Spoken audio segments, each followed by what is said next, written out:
Welcome to the podcast, Speaking to Influence, Communication Secrets of the C-Suite. I'm Dr. Laura Sokola, your host, founder of Vocal Impact Productions and author of Speaking to Influence, Mastering Your Leadership Voice. My guest today is Charles Stiles. He is president and CEO of Business Evaluation Services, and he's on the executive board of directors and the immediate past president of the Mystery Shoppers Professional Association. Now, does that sound familiar to you? Either the name or mystery shoppers or anything along those lines? Because I got a story to tell you about the connection that we had with it. But first of all, Charles, welcome to the show. Laura, thank you for having me on today. Now, mystery shoppers, this sounds a little clandestine. Give us a real quick, for anybody out there who's going, I feel like I know what this is, but I'm not really sure. What is mystery shopping?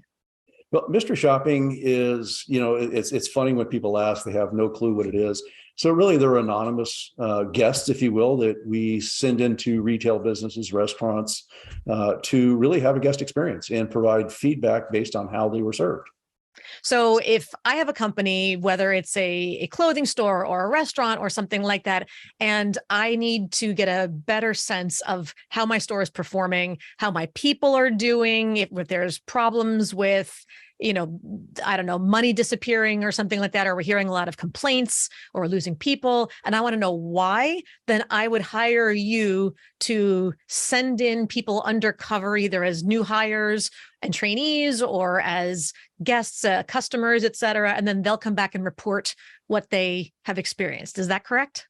Yeah, basically in a nutshell, yes. So, really it's, businesses have a perception of how they're treating their customers. But the question is really, are they matching what they're stated, what they state that how they're performing? And so we'll send anonymous guests in to really evaluate how they were served. And, are they really matching what they're stating as the guest experience should be? So that's where the Business Evaluation Services comes in from. We're actually going to experience your world and tell you what we found. Yeah, absolutely. Yeah. So when we conduct, a lot of different market and brand audits, competitive intelligence studies, and services really range anywhere from mystery shopping, compliance audits, social media brand management, voice of the guest surveys. We really serve a variety of industries ranging from hospitality, retail, banking, financial, big box chains, all the way into the medical and health services, pretty much everywhere in between. So basically, if a company has a service, we offer a solution to help them understand, their marketplace and how they're measuring up to what levels of service they believe they're providing. Now, so if anybody out there is listening and you're going, okay, this is ringing bells, but am I connecting the dots correctly? The answer is yes, you are. So Charles, for the better part of a decade, you had a show on the Food Network, and lots of Food Network lovers out there like me I saw the show Mystery Diners, and you had 11 seasons running. Is that correct? That's correct. 11 seasons, about 145 episodes, I believe, somewhere around there. That was amazing. And I remember watching that show avidly and religiously, and watching where you'd actively go in and set up a sting, effectively setting up a sting operation in the restaurants. And it was, of course, the Food Network, so it was just restaurants, not stores and those kinds of things, but cameras and people going in with like eyeglass cams and wires and whatnot to capture conversations. So it was really quite the clandestine operation. Then you'd have a giant room full of monitors and other equipment in some other place nearby where you'd be doing all the surveillance. Did I recall this correctly? Am I describing it right? Yes. Mystery Diners on Food Network. Correct. So much fun. So, yes. Can people still find that on foodnetwork.com or something? Are there all those episodes that they can go back and check out again? Yeah, and I think they have it on different channels as well. I know that it shows up on Netflix and other, stations as well. Currently, I think it's maybe doing some reruns, but it's not currently in production at this moment. But so much fun to watch, as I highly encourage people, if you're just looking for something fun to watch at night that doesn't have political overtones, doesn't have, people aren't dying, it's not all the horrible stuff that you see on TV, you just want something fun, go watch Mystery Diners. Okay, how did Charles and I end up coming to have this conversation here? Funny little conversation. They say you got to pay attention, and what is it? Luck is when preparation meets opportunity. I was sitting in my home in Philadelphia about 10 years ago, a little something, maybe 10, just about 8, something like that, and looking out my kitchen window. And sure enough, across the street, I see somebody there standing on the corner, and he looked kind of familiar. I'm thinking to myself, I know that face. It kind of looks like the guys on my television on Friday nights or whatever night it was. And sure enough, I walked outside afterwards and you were there in the cafe across the street getting a cup of coffee. And I thought, I'm going to introduce myself. Why not? And look at that. Now, 10 years later, we're still in conversation and now you're on the show. And I thought, yep, there it was. That was a lot of fun and a nice surprise, frankly. So I like to tell everybody that I picked up Charles on a street corner in Philadelphia. Yes, you did. It's actually true. Yes, it was. And but see, look at that. Just goes to show everybody out there who's like, oh, I'm not good at networking. I'm not good at introducing myself to people. I'm not good. Just do it. I mean, really, what do you have to lose? He didn't know me from Eve. I didn't know him. If I walked away and he was like, who was that idiot that just said hello to me and told me she liked the show I'm on?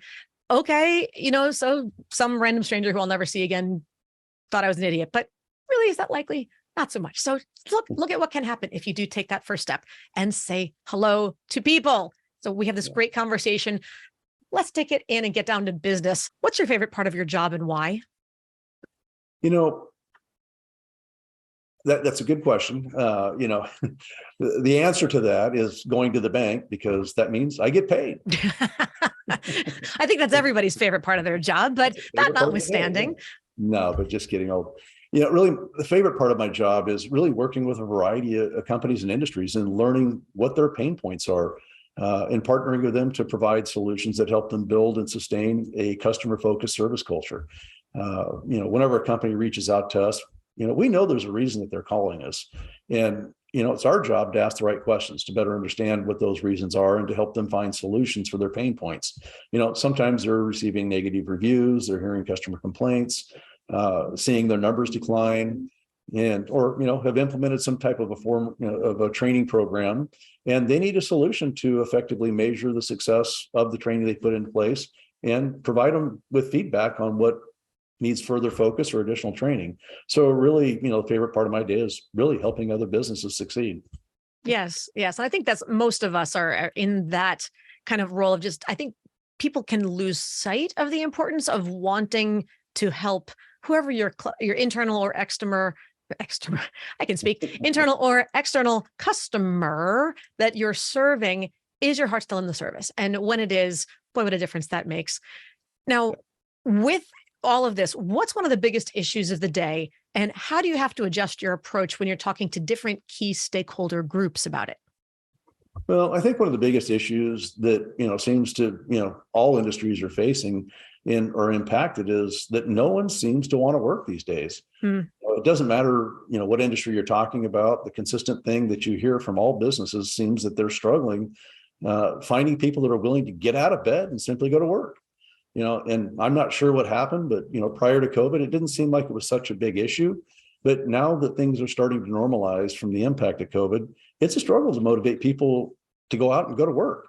And, one of the challenges that we personally face as a business is that, and we faced this over the years, is getting our customers to understand the costs associated with providing our services and adjusting our costs based on the economy as, costs continue to increase. We're predominantly an independent contract business model, and we have to rely on our independent contractors to conduct our field work. And now that all industries across the board are facing the same issues of having people, not wanting to work and having to pay them more money to get them motivated, it's opened the doors for us to now help them to see the struggles and the impact, for us as well. And our approach has quite honestly been communicating the challenges that we have with them and being transparent. And that if we're to be successful in helping them, we have to adjust our compensation to motivate our ICs in order to provide the services that they rely on. And, that has been one of the biggest things we've had to face and kind of where we're at today. You mentioned that it's primarily an independent contractor driven business. I don't think I would have understood the magnitude of that statement until a couple of weeks ago. For everybody out there, Charles invited me this past month to be the keynote speaker at the industry conference. So to be speaking to all these leaders who run the mystery shopping organizations, the providers of the mystery shopping services, I was talking to some of the people there, and on average, for each of the providers, or even just across the US broadly speaking, how many mystery shoppers are employed? and by the organizations that do the contracting? Well, I mean, that's a real hard number to put your, to put your finger on. I can tell you this: we have about 1.2 million registered independent contractors in our database that we can work with at any given time, depending on what the project is. We have the largest resource, I believe, in the industry. I would say that roughly there's probably 1.5, 1.7 million total mystery shoppers in the United States, Canada, North America as well. It's a huge number. It's just a huge number within a single, and it's not just that there's a lot of contractors out there, but there aren't a lot of providers. So, one of your colleagues that I spoke with, he himself employs 1.2 million contractors in his database. I mean, that's amazing to think. We think we have a lot of people, a lot of employees. If you have 1,000 employees, if you've got, some of the clients that I work with have 100,000 or more employees around the world. 1.1 million contractors that you can use in your database. That's a lot of people to manage. Yeah, it is. And it's, important to kind of understand that, not every one of these individuals are being used by myself or them at any given point in time. Our industry is very alluring. So a lot of people hear about, mystery shopping. How do I do that? Sure. Get paid to shop, get paid to eat. Sounds great. Sign me up. Exactly. And so, they'll register with us and get signed up, but that doesn't mean that they are actually active and working. But we do typically about every year go through and remove people that have not had an assignment in a year or so to keep that database under management. But, there effectively is about 1.2 million people that are somewhat engaged at some level. So it's a lot of people to have to coordinate with and to negotiate these kinds of terms with as well. It is. And as I was just stating a few minutes ago, the biggest impact is getting people motivated to turn the keys in their car, to go out the door. Nobody wants to put their feet on the floor anymore. I don't know what it is.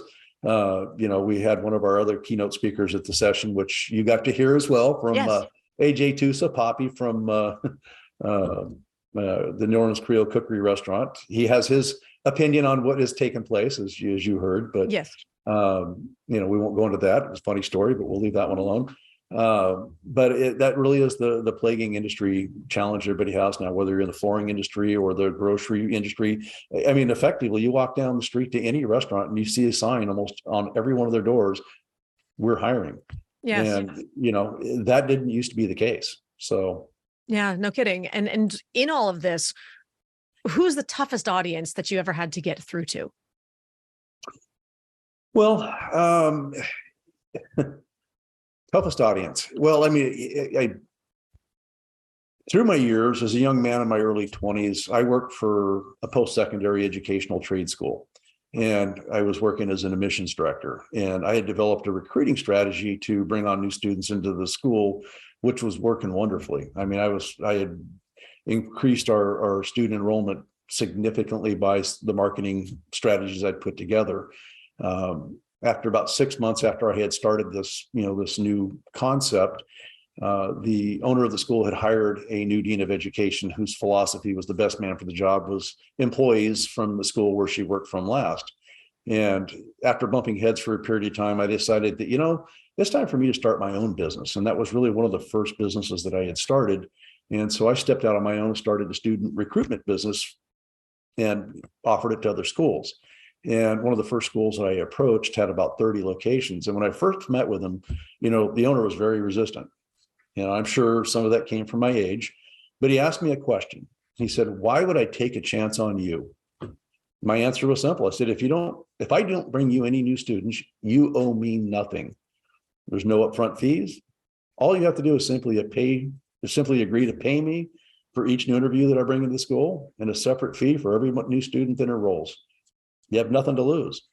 And he thought about that for a moment and said, "Well, if I have nothing to lose, then why would I say no?" So we made an agreement, and we started with one of these schools. We went to see how that went. And after, a couple of years, we pretty much were doing all of their schools.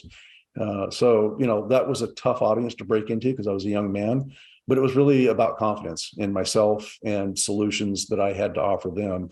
And I held my ground. And so that was probably one of the toughest audiences, as a 22-year-old man sitting in front of a seasoned school owner and having that conversation.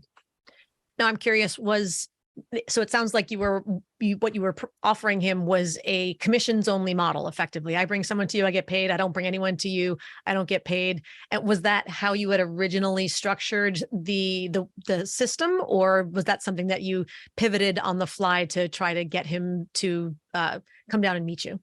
But I mean, really, that was the business model. Okay. I had already effectively been running that for the school I'd been working for, and it was working phenomenally. So I was confident that no matter where I took that concept, it was going to work. Nice. Thankfully, it did, because I spent a lot of money out of my pocket with the advertising and the marketing to make it happen. So it could have easily gone the other direction. But I like I said, the proof was in the pudding. I'd already put that concept to work. So. And it sounds at that point, once you've got your skin in the game, you really need to turn it around. So it's great motivation for those out there who are on that independent track. Yep. Well, Charles, this brings us to the influence challenge of the day. And this is your opportunity now to talk directly to our audience and challenge them to take one step that they can complete within 24 hours to have more influence. How would you like to challenge our listeners today? Well, one of the issues that we face each day in our business is, the constant letdowns by outside contractors, the independent contractors that I mentioned, in our previous comments.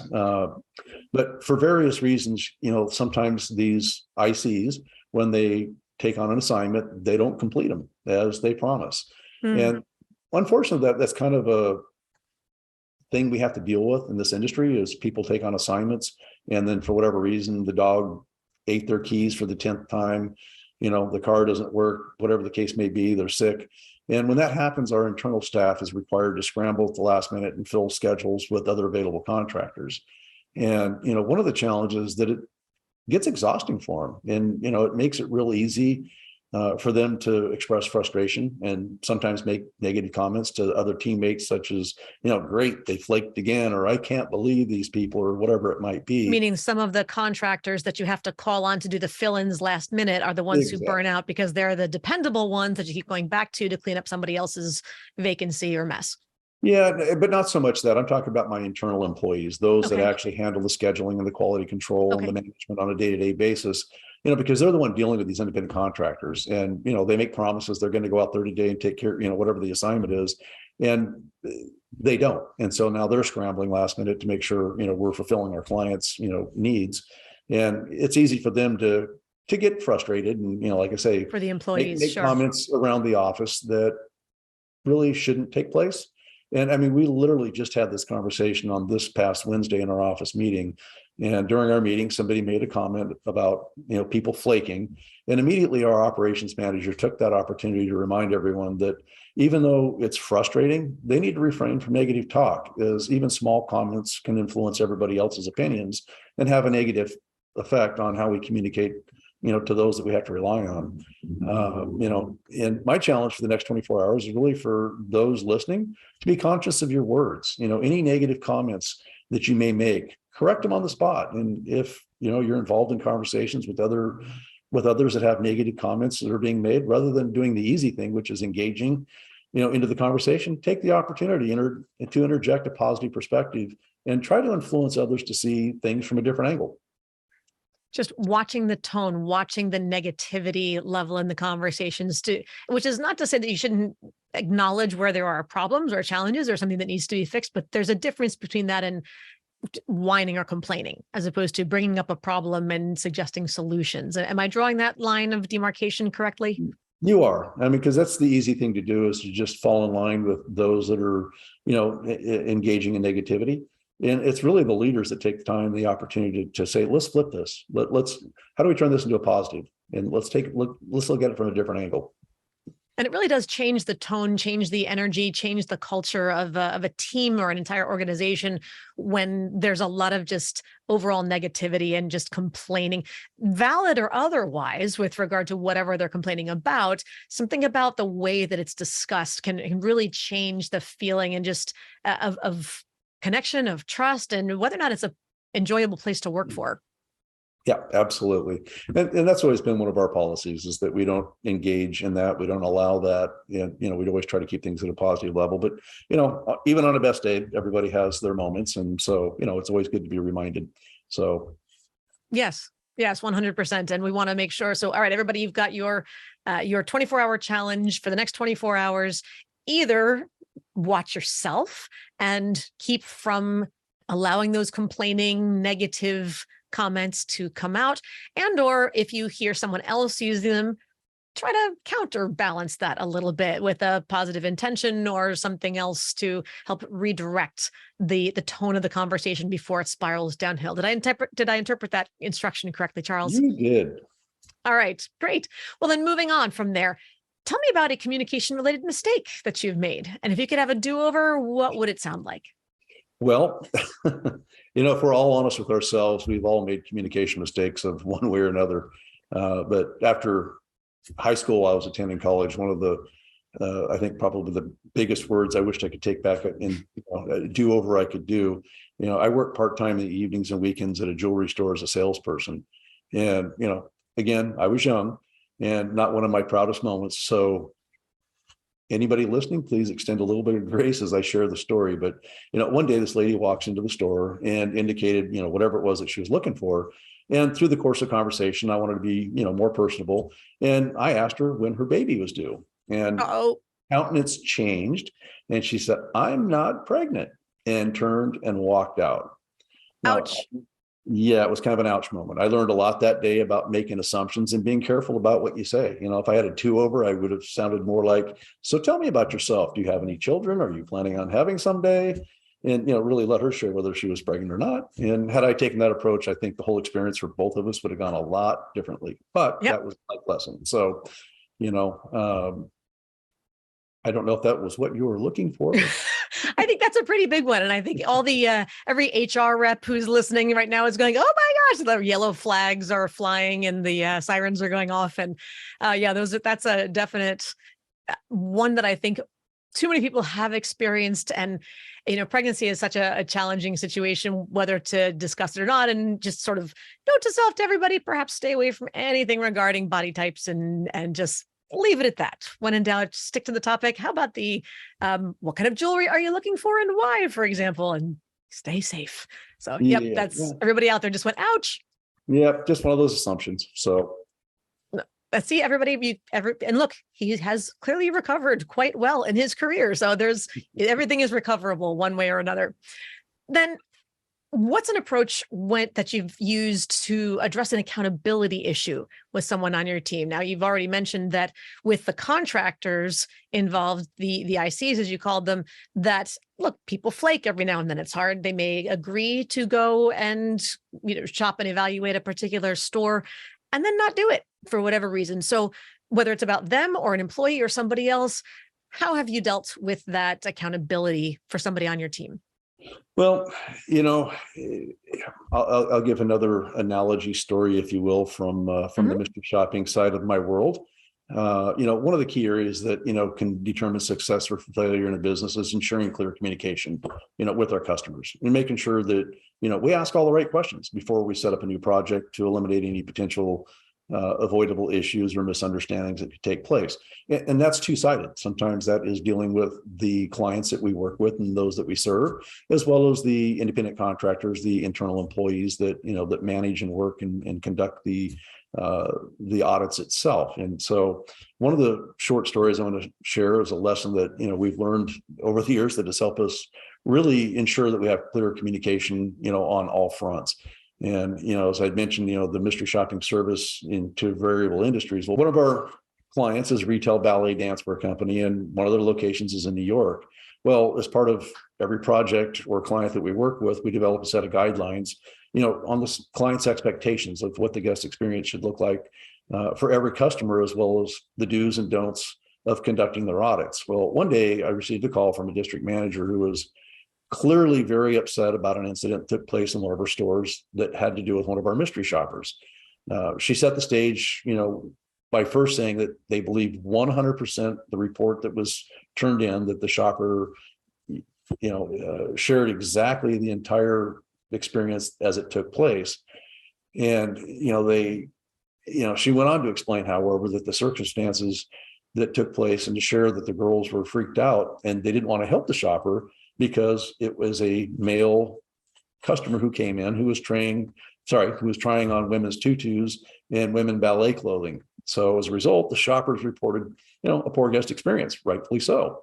Well, as you can imagine, the female employees were rightfully freaked out. The client was not mad at us, but simply wanted to communicate the issue and ensure that it never happened again.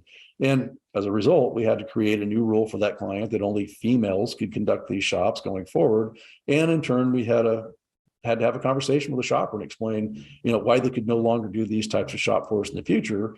And then also we had to have an internal discussion with our scheduling team about ensuring that, they're setting up the right profile of the mystery shoppers that they select for assignments, and that made sure that they match the demographics as a typical customer. So, that's an interesting story that took place, but it's, something that helped us grow and learn, really on how we effectively communicate inside. So it's funny because I think the most important point that you mentioned in that is the idea of if you're especially trying to do something undercover and you want to identify what is the typical client experience, then to ensure that the people who are working in this store are behaving in their usual way, on the one hand, then we should send them someone who reflects the standard customer to know what the standard experience is like. That being said, if nowadays, I would almost imagine that there could be value for certain organizations to say, okay, well, you know what, we're trying to expand our customer range, our demographics, and we want to be more inclusive. We want to have more people from various backgrounds and whatever it is to come to our store and to buy our stuff and to feel welcome here, et cetera.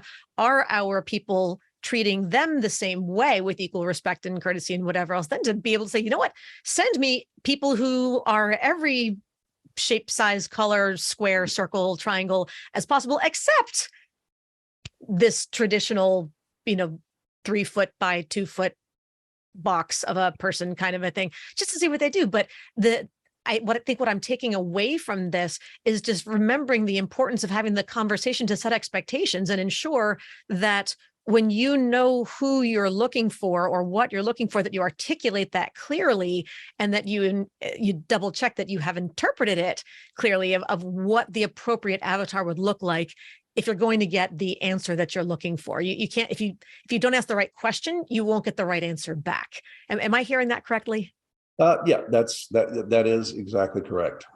Because I can imagine, especially for this particular studio, did they work with adult clients as well, or was it mostly like children? Because if you're used to working with kids sort of 18 and under, and so that's even the age thing on top, and then you get a 50-year-old man coming in and trying on tutus that are intended for children and whatever else, that it just adds that many more layers of something's off here. Yeah. No, I mean, they, obviously work with adults as well. And again, this is in New York, so they do have, the ballet theaters and, so they. Which also, at that point, you think if it's in New York, then they should be even less surprised at the wide range of people who come into the stores. But it's not normal, but not normal for a man to come in and put on, the women's clothing and stuff. So, talking with this individual auditor, their feedback was that they are they do Broadway shows, they do cross-dressing, and that's normal for them. They understood that that's not normal for our clients. And so, they understood why we wouldn't be sending them back in. But, that was their side of the perspective, is that wasn't odd for them. So, sometimes you have to really kind of adjust and make sure that, who you're serving, how you're serving them, you're matching those stated needs and, in all ways around. So, yes. Identify what are the needs, articulate it clearly, make sure it's mutually understood, and move forward from there. It's so important, and often such the catalyst for a lot of confusion and consternation, to say the least. But what about succession planning? So if somebody in the organization wanted to move up into a more senior leadership role, aside from technical expertise, what's one skill they'd have to demonstrate and why? Well, I mean, effective communication is a critical component, and that's verbal and nonverbal. I mean, effective communication comes from listening and hearing, what your expectations are as you're going through an organization, but also your body language. Those are things that are cues that are people picking up on. So, I mean, it's really, if somebody's going to grow and move into a senior leadership role, effective communication from our organization is a key factor, but also, taking ownership for mistakes that they might have made and finding solutions to correct them, to make sure they don't happen again, rather than making excuses why it happened, but how, or how it's somebody else's fault. So really, for us, it's really pride of ownership in your work, taking ownership of mistakes, making solutions, and effective communication. Obviously the technical skills, those are things that can be taught, but certain things that are interpersonal really can't be as easily taught. It has to be something that comes from within. The irony that soft skills are hard and much harder to teach in many ways, because it goes against the grain for many people about how they reflexively want to respond to things. And we can't always indulge those reflexes, can we? We cannot. Finally, Charles, as Peter Drucker famously said, culture eats strategy for breakfast. What's one communication pattern that's had a big cultural impact, whether positive or negative, on a team that you were on? Well, one of the key things I would say is, let your yeses be yes and your nos be no. Make sure your words match your actions, because more is caught than what is taught. And another one of my careers in my younger days, I sold business equipment, and the company I worked for had a management change, and they brought in a new sales manager from another region. And, the first days of his arrival, he sat down with every employee from the sales team all the way through the technicians, and he shared his vision for the company and his expectations, for our work performance. And he made it very clear what those expectations were, and ensured that nobody had any questions after that interview about each person's understanding about what was expected of them, before that meeting was concluded. And I remember coming into the office, it was on a Friday, about 2 weeks after we'd have those meetings. And I came back in late afternoon, probably around 3 or 4 o'clock from appointments all day. And the receptionist was really upset. I could tell something was wrong. And I asked her, what was going on? And she proceeded to tell me that, Kevin, the new boss, had laid off almost the entire sales team. Or actually, he did lay off the entire sales team, and a great big portion of the the technicians. Wow. And she said, and he's waiting for you to come into his office because he wants to talk to you. I'm going, okay, great. I guess that means I'm fired too. Happy Monday. Yes. Happy Friday. So I guess I know what I'm doing this weekend. Yeah. And, like I said, I was certain I was next, but I walked into his office and I just said, hey, I heard that you let go a great deal of the entire team, including all the other salespeople. And he asked me to sit down. And I'm like, okay. So, and then he proceeded to ask me one simple question. He said, what were the expectations that I laid out for you? I shared our conversation and said, as far as I know, I did everything you asked of me. And he said, I was the only one on the sales team that did exactly what he had asked me to do. And I wasn't losing my job that day. And, I had communicated his expectations and I followed him. He taught me, though, that when you share your vision or expectations, you have to be clear in your messaging. Verify, that you're being understood. So there's no misunderstandings. And when you follow through, and that you have to follow through on your word. And, there's no room or place for being wishy-washy in the business environment that, because doing that causes anxiety and uncertainty in the workplace. So, I've learned as a leader, it's important that you demonstrate by actions, and that I'm also following the same rules that I require of those that I lead. I would imagine that that's something where he probably thought he was quite clear, and obviously you understood him correctly, but had he just taken a couple of extra steps, he could have saved himself a lot of headache by at least retaining some of the people and not having to replace virtually his entire sales staff at that point. Well, honestly, he was right in his actions, because everybody was running rogue. People were just goofing off. The numbers were down. He that's why they brought him in. They knew a big turnover needed to happen. And, he's honestly, he's probably one of the biggest leaders in my past that I still look back to, is how he demonstrated his management skills. Even in the sales role, he would tell me, I'd come back from, meeting with a client, and he'd say, oh, did you close the sale? Well, no, I'd have an excuse of why I couldn't get the order that day. And he said, and he'd tell me, he said, okay, I'm going to give you 2 days. And if you don't have that order, I'm going to go back out and I'm going to get the order, and you're not going to get a commission. And he did that to me probably about 6 times.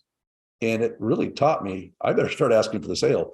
And, so, he had a way of his leadership skills, but, he did what he said, and he was always very clear in what he expected. So anyway. And you get tired of doing all the work and then not getting the commission when somebody else does the final 6-inch putt. Well, a lot of it was about building confidence. Yes. In yourself. One of the things, we were at a big leadership conference, and one of the owners of the company came up to me and said, "I love your suit. You look great." And I said, "Oh, thanks. I really appreciate it. I bought it at Ross or whatever it was." And he came up to me and said, "Why did you do that? You had him."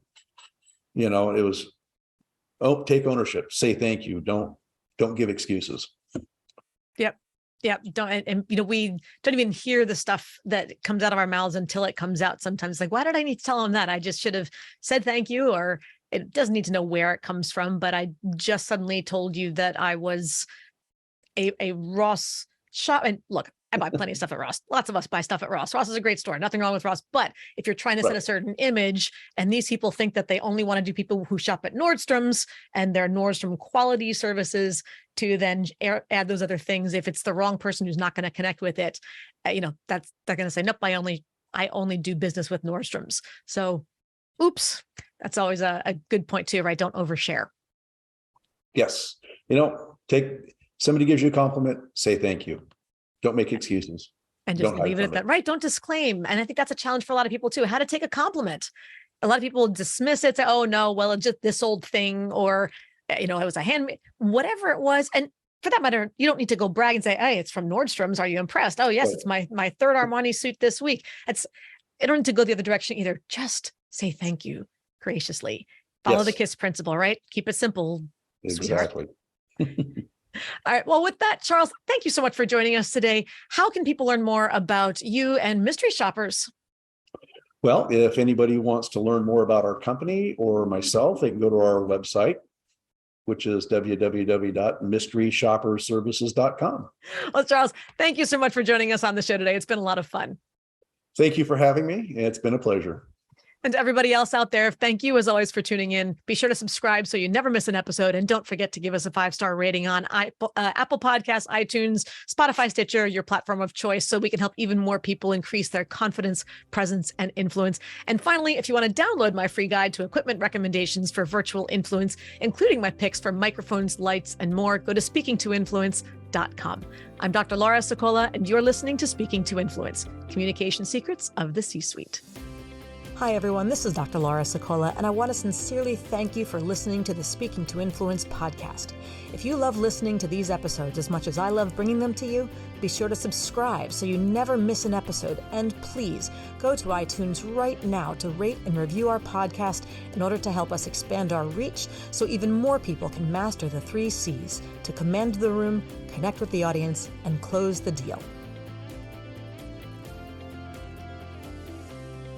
Thanks for listening to Speaking to Influence, Communication Secrets of the C-Suite, the show for leaders who want to speak with impact. The hosts, producers, owners, and media distributors of the show make no guarantees that the strategies and information discussed will result in profit or other success and may result in losses. The opinions and statements of the hosts and guests do not necessarily reflect the opinions of the owners, staff, managers, broadcasters, or sponsors of the show. No medical or psychological therapy or personal or professional wellness or relationship advice is offered in the show. You are advised to seek counsel on matters related to your health, family, relationships, job, or other business and legal matters from licensed advisors in those areas prior to making any changes in business or lifestyle. No information provided may be suitable in your situation. As always, take responsibility for the decisions and actions you take, including the reactions they may make in your work, family, health, and life.